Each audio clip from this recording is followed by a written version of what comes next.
বজালিৰ নিত্যানন্দত চুৰিকাণ্ডৰ ঘটনা সংঘটিত হৈছে। ঘৰত কোনো নথকাৰ সুযোগ লৈ দিনৰ পোহৰতে চোৰে লুটি নিলে সোণ ৰূপৰ গহনা লগতে নগদ ধন। নিত্যানন্দৰ অনিতা দেৱীৰ ঘৰত সংঘটিত হৈছে এই চুৰিকাণ্ডৰ ঘটনা। গৃহস্থ পাঠশালা বজাৰলৈ বজাৰ কৰিবলৈ আহোঁতেই সংঘটিত হৈছে চুৰিকাণ্ডৰ ঘটনা আৰু ঘৰৰ পিছফালৰ দুৱাৰ ভাঙি ঘৰত প্ৰৱেশ কৰিছিল চোৰে। গডৰেজ ভাঙি চোৰে লুটিলে সোণৰূপ সহ নগদ ধন। ঘটনা সন্দৰ্ভত ইতিমধ্যে অৱগত কৰিছে পাটাচাৰকুছি আৰক্ষীক। পুনৰবাৰ জনাইছো আছাম 15ৰ প্ৰত্যেকগৰাকী দৰ্শকক, বজালিৰ নিত্যানন্দত চুৰিকাণ্ডৰ ঘটনা সংঘটিত হৈছে। ঘৰত কোনো নথকাৰ সুযোগ লৈ দিনৰ পোহৰতে চোৰে লুটি নিলে সোণৰূপৰ গহনা নগদ টকা।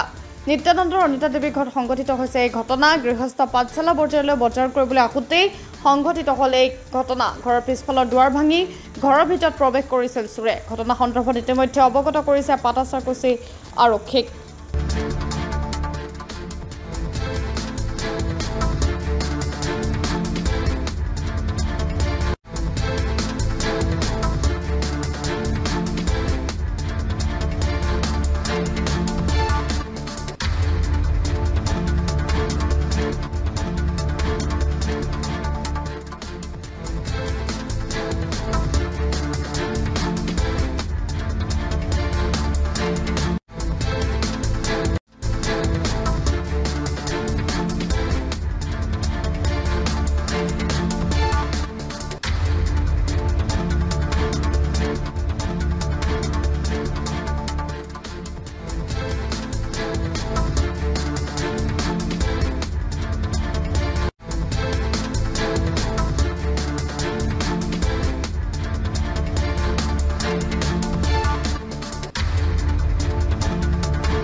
News desk, Assam 15।